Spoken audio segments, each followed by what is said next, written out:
Characters are the lifeblood of your novel, in that they are alive and full of blood until at least chapter 6. But just as they breathe life into your novel, there are some particularly bad characters that can suck the life right out of it. The best plot, the best story will not be able to overcome these walking atrocities if any of them appear in your novel. So to help save your novel from this terrible fate, I've devised a list of terrible types of characters that you should avoid at all costs. Speaking of things that are worth the cost, please consider subscribing to my channel if you haven't already. It's totally free. Wait, if doing that is free and it's worth the cost, does that mean that it's worthless? Am I worthless? Before we get into this, I will say that sometimes these types of characters do work, but that's usually under specific circumstances and you need to do specific things to make them work, which we'll discuss.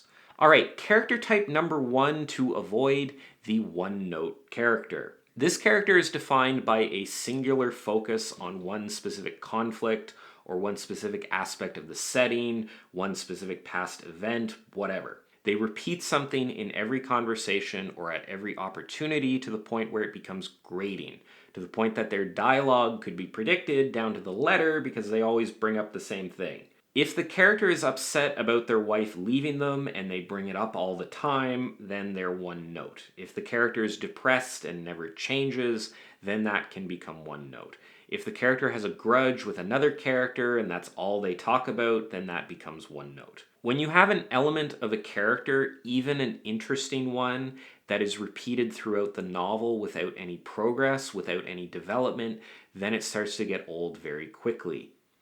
This either means that you have a flat character that only has one element defined for them, or you have a round character that is way too focused on one specific element of the character. Now, you can have a character focused on one thing throughout the story. A lot of novels have singularly focused characters obsessed about something specific. What's important is to show progression of some kind around the object of their focus. Even if the issue isn't resolved, as long as there's some kind of change, some kind of movement, it won't feel like the character is a personification of a broken record. For instance, if you have a depressed character who doesn't improve, you can either move them down to make their situation worse, or you can change the nature of their feelings, or you can reveal the reason for the depression in more detail as the story progresses. Their situation doesn't necessarily need to change, but how the reader perceives and what the reader learns about the situation does need to change. Focus on developing the issue. See how you can explore it deeper or slowly reveal it to the reader throughout the story so that there are new facets coming to light. Next up, the dead weight character. Have you ever had a coworker who makes you think, why are you here? Why did they hire you? What exactly do you do? Why are you still working here? You do not want that sort of vibe with your characters. This is the dead weight character. This is the incompetent, useless, pointless character dragged through the plot for no other reason than the author wants them there. All of your characters should be contributing something to the cause of the story. They should have some kind of skill or ability or potential beyond just being a romantic interest for a more capable character. Which, let's be honest, is usually, but not always, the reason that the deadweight character is there. Now, very often in stories, you have characters placed in situations that are highly challenging, situations that are beyond their skill set, situations that they are not prepared to deal with. Also, having a naive, new to the world, knowledge-lacking character is handy because it gives someone for the other characters to explain things to, and thus explain them to the audience. But usually these situations involve the character rising to the challenge. They grow and improve throughout the story. Their dead weightness is a flaw that they must overcome, not an enduring part of their character. One novel that has a sort of deadweight character that actually kind of works is Rebecca by Daphne du Maurier. In that story, the narrator is a young, naive person thrust into a situation that they are not skilled or prepared to handle, and the novel mostly centers around their inability to rise to the occasion, specifically their comparison with the titular character Rebecca. And I would argue that the narrator in that story never successfully rises to the challenge. They never are able to successfully overcome their dead-weightedness. But that's kind of the whole point of the story, and it's a major theme of the narrative. It's not an accident, it's very intentional, and it works in that specific story where in another plot it would not be as enjoyable, it would not work as well. Next up, the know-it-all character, or if you prefer alliteration, the Exposition Encyclopedia. This is the handy character who can provide Google search-like responses to any queries other characters have about technology, or the setting, or history, or any other subject. They exist purely as a way to funnel expository information in a less in-your-face sort of way by making it come out of the face of an actual character. The problem with this one is not so much the character themselves as how they're implemented in the story. In the worst case scenarios, the know-it-all character just regurgitates world-building info dumps through dialogue. Now, this is better than putting this stuff directly in narrative, but it's still not great. It's far better to have these sort of exchanges occur naturally through dialogue, through conversation. Someone asks a question, the know-it-all character gives a response, someone responds with a challenge or another question, and then the know-it-all character responds. So there's a back and forth, there's a conversation. This makes delivering that information much more natural. It also possibly puts a little bit of doubt or some limitations on the knowledge that the know-it-all character possesses. Because you can also run into problems with this character when the knowledge they possess is inexplicably vast and diverse.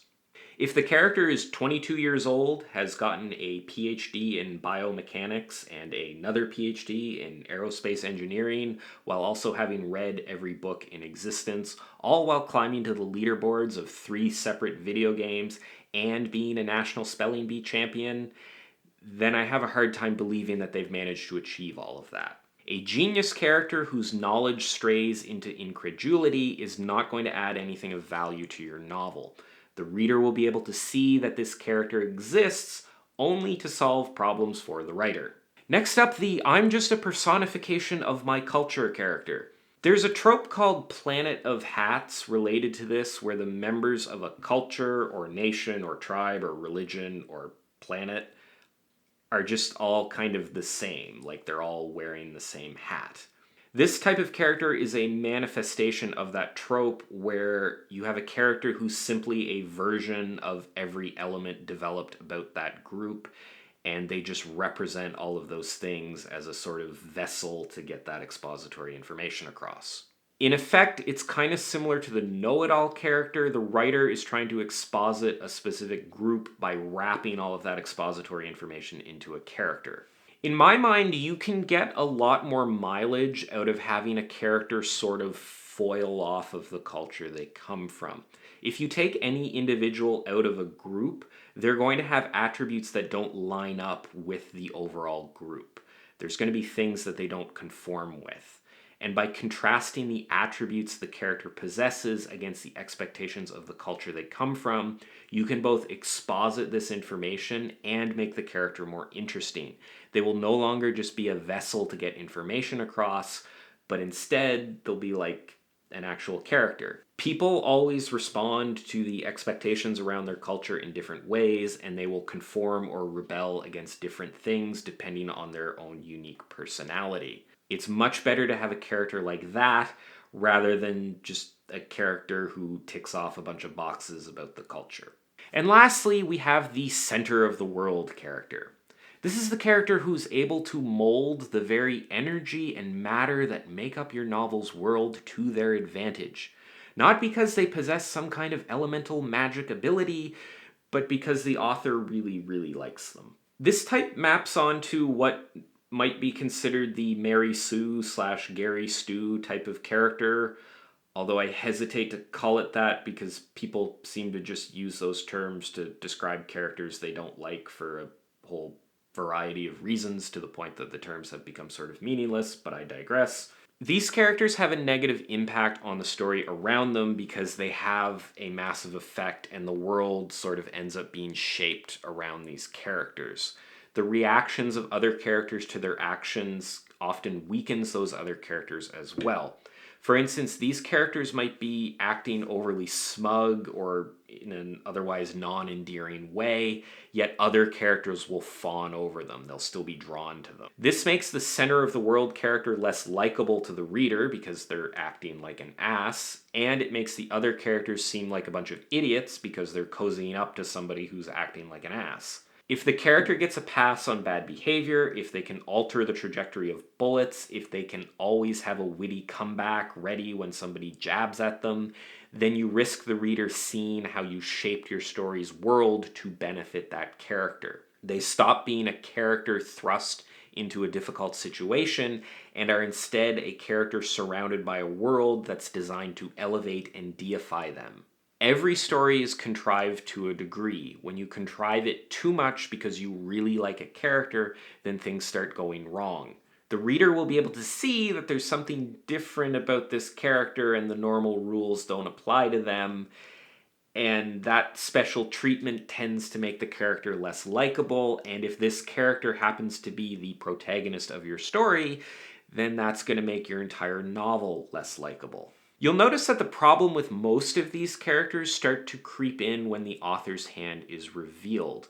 When the characters stop seeming like real people and more like just objects designed to solve a specific problem that the author is encountering. Characters whose purpose is simply to fix some element in your story almost never work out, and you can see that as a common theme running through all of these bad types of characters. Just like not working out well is a common theme to all of my transitions to the conclusion. So there you have it. I hope you enjoyed this video and found the advice in it useful. If you want to see more stuff like this, you can subscribe to my channel and check out all my other writing advice related videos. Thanks for watching, and I'll see you next time.